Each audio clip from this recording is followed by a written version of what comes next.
I wanted to talk about the why, WHY, when it comes down to students' why. I've gotten a lot of questions about this. I always talk about the students needing a why, WHY. Why do they need a why, and what is a why? Well, the question here is, what is the student's reason for doing whatever it is that you want them to do? Why do they want to do what you're asking them to do?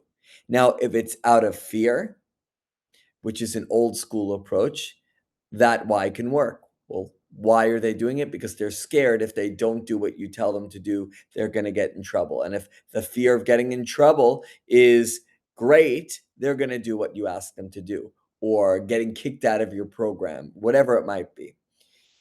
If that's the why that they have, it could work. I don't recommend that. I don't think that that is the best approach. The question is, how do you get their why to be strong and get it to be aligned with what you want? Here's the answer.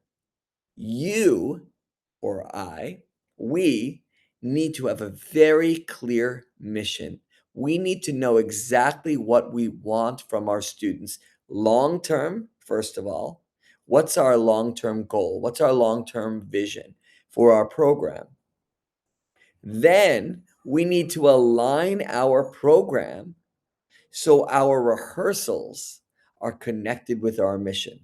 So everything we do, from the warm-ups we choose, how we teach, how we start class, how we treat our students, how they treat each other, how they sit, all of the things that involve rehearsals and our choral program are aligned with our mission.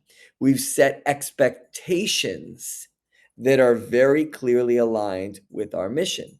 Now, here is where the student's why comes into play. Our students have to buy into our mission, which means we have to properly communicate our why with them. Our why is our mission. Everything is for our mission. Everything is so that they can be successful at whatever it is that we want them to be successful at, right? Like, we start on time so that we can be productive and focused. We warm up so our voices improve. Whatever it might be, we have clear whys, and we are continuously explaining the why and aligning it with the mission. Now, with that, our students need to learn that those whys are beneficial to them and they're aligned with a future goal. So they have to buy into our why. They have to hear our mission, our reasoning all the time. It could be posted, it could be in our handbook. We could talk about it all the time. But our why is so clear that it rubs off on them every day and they become motivated alongside us. Think about it like we were the CEO of a company. We have a clear mission and we teach our employees that the why, that our mission is most important and everything we do must align with that mission. That's what we're doing with our students. And over time, they start to buy into our why, which becomes their why. Now, that doesn't mean that things are going to be perfect all the time. What happens on a given day when students aren't doing what they need to be doing to propel forward and to reach or move in the direction of our vision or their vision? Well, in those situations, we don't need to reprimand them. We do need to redirect them, but redirection doesn't mean penalization. Redirection could be as simple as a conversation with the students that explains, hey, everyone, right now, I'm seeing a lot of students who are not aligning with our mission, students who are not following their why or our why.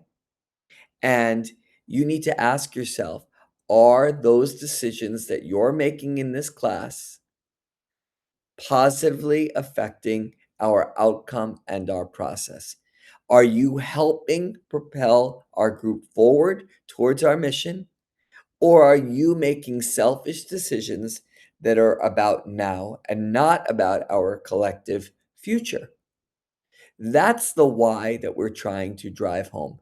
So our why is not shoved in their face. Our why is the culture that we've created and all the decisions we make and how we communicate it every step of the way so our students feel, they live, they breathe our why, and it becomes their why. If they're going to be in our program, they're going to be aligned with our why. Now, that doesn't mean they have to be aligned at the same level we are. If choir is our number one or number two or number three in our life, maybe our family comes first, our children come first, whatever it might come first, but it's really high up there. It could be number eight on the list of our students. Some of them it could be number one. Some of them it could be more important than it is to us. Others, it's not that important. That doesn't mean that their why doesn't exist. It just means that their pull is not as strong. So they can still have that why. They could still want to propel forward. They could still want our choir to be successful or for us to reach a goal. They're just not as driven. The why is still there. And our goal is to get our students to become very clearly aware of their why. And if they can do that, then we have a steamrolling choir program that is growing and pushing and propelling forward faster and faster with every day. And that is what makes a successful choral program. Now, if you want help building that program, creating the clear why for you and in turn your students, then I highly recommend joining the Choral Clarity Collective. There are links everywhere. And I hope that you would join and learn more about this process because everybody can create a successful choral program if they follow their why.